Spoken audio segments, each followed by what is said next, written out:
A special half-hour show immediately after we are done here on ESPN.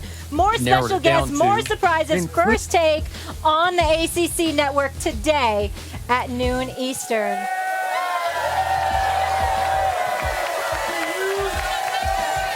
What's going on, everybody? Welcome back to First Take. Look at these fine ladies here with us, Clemson Tigers cheerleaders. Thank you so much for being here. Listen, gentlemen, we may be at an institute of higher learning. We may be here at Clemson University, but I'm taking you two back to grade school. Oh, Lord. Yes. I'm going to bring up some pro and college headliners, and you, gentlemen, are going to give me your grades. Please be nice. I know that'll be difficult for you. You want us to grade on a curve, or you want the real grade? I want the real grade. This season, Max, it's only about this season. First up, Jameis Winston in Tampa taking on Carolina in London. Max, what grade are you giving famous Jameis? I'm actually giving him a B+. Jameis Winston has played very well this year. I'm not a fan. I would have moved on from him. I did not think he was going to – I thought he was a bust. But I have to admit, and adjust to what I'm seeing.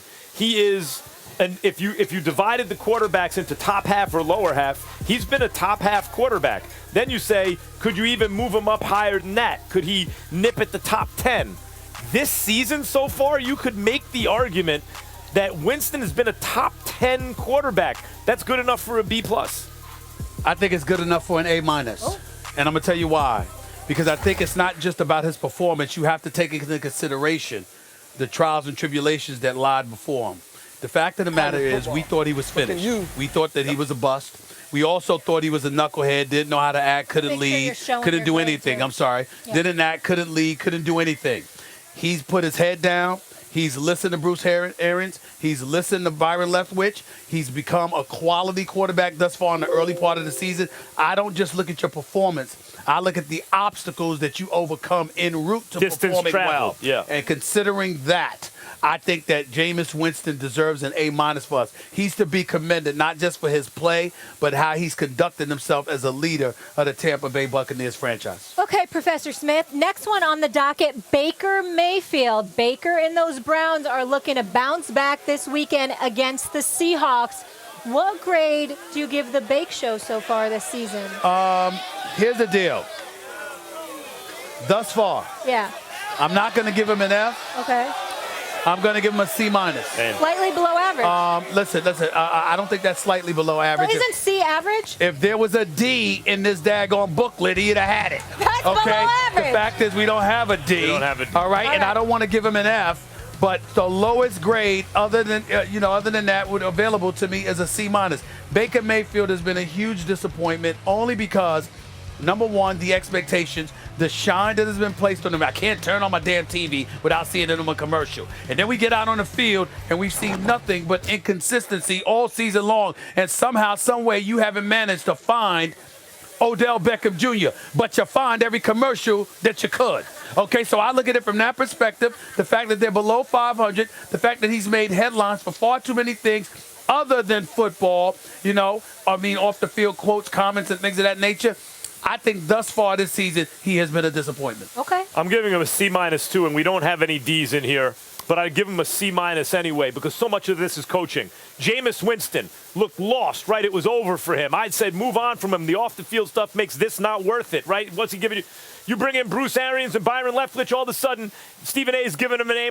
I give him a B+. Yeah, huge props to that. Jared Goff with Jeff Fisher was Stephen A's favorite coach back in the day. Jeff Fisher? Oh, yeah. He's definitely joking about that. Anyway, that he was an F. Jared Goff was an F. He was a ball. All of a sudden, you give him a real coach, and he's an A, right, or a B at this season. So I'm not going to be too down on Baker Mayfield. He's dealing with a coaching issue right now. I believe he's got to be better, C-. Okay, let's move on here to another quarterback, B.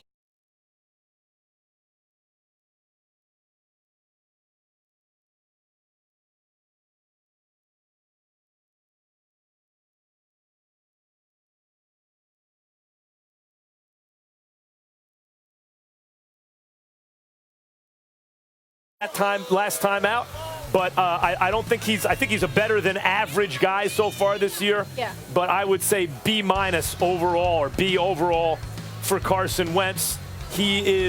I'm impressed with the fact that he's getting to be a better leader than he's been. He's still not all the way there. His talent is obvious. It's inconsistent. I'll give him a B. B+. Reason why I give him a B+ is because the Eagles have led the league with drops. They've had at least 12 to 13 drops. I'm sorry, B+. I give him the B+, Carson Wentz. It ain't his fault that they can't catch the damn ball. He's put 2 game winners right in the palm of their hands or their chest, and they've dropped passes against Atlanta, against Detroit. Carson Wentz has been better than average. He's been very impressive. He's been victimized by dudes that can't catch the damn ball. All right, Stephen A., I got another one for you. Jared Goff started out hot, not as impressive of late. Where's he on your grading curve? I give him a C. He should be better. Sean McVay should be better. Jared Goff can't fling that football. Perfect example is when he threw for over 500 yards against Tampa, but he also threw 3 interceptions. That's been Jared Goff, up and down, up and down. He got his money, but we're not getting the consistent play. As a result, we're not getting the consistent leadership out. I know they've been compromised to some degree by Todd Gurley not being 100%, but I can't give Jared Goff better than a C right now. For the first time, I have a high. I thought you were just a very lenient grader, but I'll give him a C+. Because Todd Gurley, look, without Todd Gurley play action, what's Jared Goff? Man, you can say that about a lot of quarterbacks. He doesn't have his full system in place. He's been holding it down, but the team has other problems too. I basically agree with Stephen A. I'm a little more generous to Goff, C+. All right, before we move on, I know America's team, Cowboys fans travel. Any Cowboys fans in this crowd? You see, that's why I like Clemson. That's why I like Clemson. I see some Cam jerseys. All right, Stephen A., another one who started out real hot on a 2-game losing streak. Where's he right now? Who's this? Dak Prescott. Your quarterback. What do you mean? I would tell you this. He gets a C from me as well. He was a top 3 candidate for league MVP honors after the first 2 or 3 games. The last couple of games, he's tailed off considerably, particularly against New Orleans before, struggling in the first half against Green Bay and then coming on in the second half. He has been a model of inconsistency thus far, and when you consider the fact that you're trying to get a new contract, that's not a good position to put yourself in. I say right now he's a C. I'll give him a B. If you're in the MVP conversation after 3 games, if you're debating with me, Stephen A., and people are telling me, oh, Brady's more in the game, and you look at the level of opposition, the first time Brady faced the real team, the only time this year, it was a 16-10 game. They could have easily lost it, if the other guy didn't have to go through concussion protocol. So a lot of it is who you're playing. A lot of it is who coaches you. Dak trying to be more than a game manager now. You take me saying Brady is a game manager is a dirty word. Last 2 games, if Dak was a little more of a game manager, they would have had a better chance, in fact. I give Dak a B overall. All right, let's switch it up and go coaching. We know you all know about a great coach in Dabo Swinney. He'll be with us shortly. Stephen A., your Steelers, 1-4 start. Obviously, a ton of injuries, notably Big Ben, but Mike Tomlin has them off to a 1-4 start. We hear rumors of him with the Redskins.